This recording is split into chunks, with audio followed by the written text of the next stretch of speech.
Assalamualaikum warahmatullahi wabarakatuh. Alhamdulillah wa syukurillah wa la hawla wa la quwata illa billah. Amma ba'da.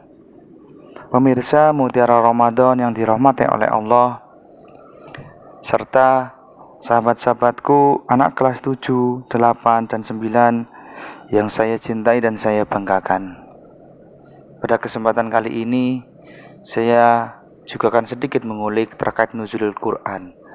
Tetapi di sini saya akan lebih mengulik terkait dengan wahyu yang pertama kali turun, yaitu Al-Quran surat Al-Alaq ayat 1-5. Apa yang bisa kita ambil dari Quran surat Al-Alaq itu ayat 1-5, baik itu berupa hikmah ataupun suatu nilai-nilai pendidikan di dalamnya. Jika kita pelajari lebih mendalam, lebih seksama ayat-ayat yang termaktub di dalam Quran surat Al-Alaq ayat 1-5, ada suatu hikmah dan nilai-nilai yang ada di dalamnya, termasuk nilai suatu pendidikan. Perintah yang pertama yaitu terkait dengan Iqra bismi rabbikal ladzi khalaq. Ayat pertama ini perintah yang pertama ketika kok memahami bahwasanya perintah tersebut mengandung suatu nilai membaca. Kenapa kok ada suatu nilai membaca? Karena ketika kok Nabi Muhammad SAW sedang uzlah, kemarin kita sudah bahas, malaikat Jibril datang membawa wahyu yang pertama kali turun, kemudian Nabi Muhammad diperintahkan untuk Iqra sampai ketiga kalinya, sampai berulang kali, sampai ketiga kali. Di situ ada suatu nilai bacaan, yaitu nilai membaca.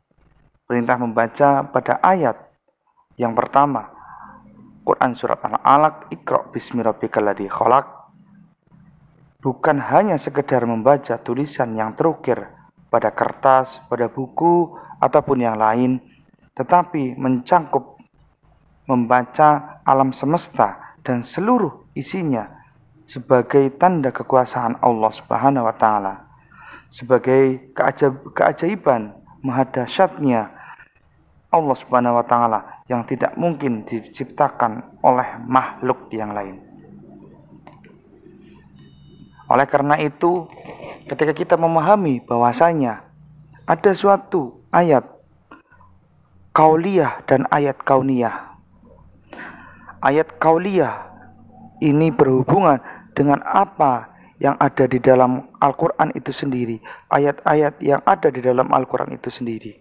Sedangkan ayat-ayat kauniyah itu yang berhubungan dengan fenomena-fenomena di sekitar kita, peristiwa alam ataupun sosial ataupun yang lainnya. Kita disuruh untuk memahami, untuk membaca alam semesta, alam sekeliling kita. Tidak hanya sekedar membaca apa yang ada di dalam Al-Quran saja, tetapi membaca alam sekitar kita juga.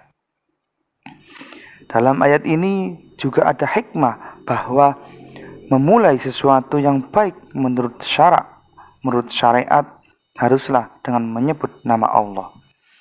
Oleh karena itu, di situ di lafaz Iqra disambung dengan kata bismi rabbika, menyebut nama Allah. Kemudian ayat yang kedua, khalaqal insana min 'alaq. Disinilah ada suatu nilai pendidikan yang berhubungan dengan ilmu biologi. Allah menciptakan manusia dari segumpal darah atau 'alaqah.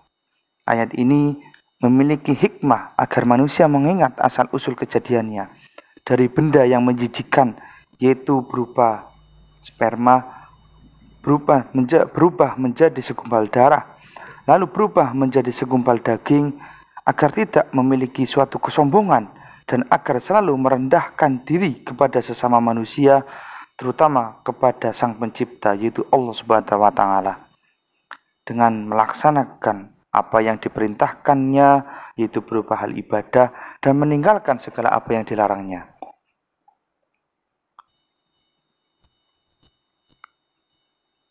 Setelah itu ayat yang ketiga yaitu Iqra wa rabbukal akram. Bacalah dan Tuhanmu lah yang Maha Pemurah. Dalam ayat ini Allah Subhanahu wa taala memerintahkan kembali bahwa Nabi Muhammad sallallahu alaihi wasallam untuk membaca. Karena bacaan tidak dapat melekat pada diri seseorang kecuali dengan mengulang-ulang dan membiasakannya. Maka seakan-akan perintah mengulangi bacaan itu berarti mengulang-ulang bacaan yang dibaca. Dengan demikian bacaan itu menjadi satu kesatuan dengan jiwa kita. Oleh karena itu dalam Quran surat Al-Alaq, bacaan Iqra yang pertama pada ayat pertama diulang di ayat yang ketiga. Agar ketika kita membaca tidak hanya sekali saja, tetapi berulang kali agar pemahaman terkait dengan bacaan tersebut semakin melekat dalam diri kita. Kemudian ayat yang keempat yaitu alladzi 'allama bil qalam.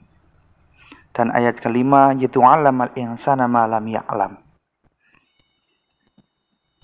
Dan di ayat tersebut Allah menerangkan bahwasanya Allah Subhanahu wa taala menyediakan qalam yaitu pena sebagai alat untuk menulis, sehingga tulisan itu menjadi penghubung antara apa yang seseorang baca dengan suatu pemahaman ilmu pengetahuan, ataupun berhubungan dengan antara manusia walaupun mereka berjauh tempat, sebagaimana mereka berhubungan dengan perantara lisan.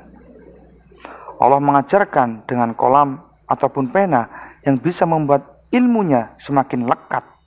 Ketika kita membaca tanpa menulis apa yang kita baca, ilmu yang kita dapat dari bacaan tersebut tidak mungkin bisa melekat tanpa kita menulis. Kolam sebagai benda yang tidak dapat bergerak dijadikan alat informasi dan komunikasi, maka tidaklah sulit bagi Allah menjadikan nabinya sebagai manusia pilihan yang bisa mengajarkan suatu ilmu pengetahuan. Dan Allah juga memerintahkan manusia untuk belajar, sehingga dengan belajar ini manusia dapat memperoleh ilmu pengetahuan. Ilmu pengetahuan sangatlah penting bagi diri kita, memiliki suatu peranan yang sangat penting bagi manusia. Karena ada suatu hal ketika kita belajar suatu ilmu pengetahuan, belajar terkait dengan apa yang kita baca ataupun yang lain, apa yang kita maknai, apapun yang kita ajari, karena ada suatu hal di dalam ilmu pengetahuan ataupun ketika kita membaca. Karena semakin kita banyak membaca, maka semakin juga kita banyak berpikir. Semakin kita banyak belajar, maka semakin pula kita sadar bahwasanya kita tidak mengetahui apapun itu. Oleh karena itu, teruslah belajar. Baik belajar terkait dengan ilmu pengetahuan umum ataupun ilmu pengetahuan agama. Teruslah kita belajar agar kita memiliki sifat terkait dengan haus terkait ilmu pengetahuan. Kurang lebihnya mohon maaf jika banyak salah, banyak tutur kata yang kurang pas. Wallahu a'lam bishawab. Wassalamualaikum warahmatullahi wabarakatuh.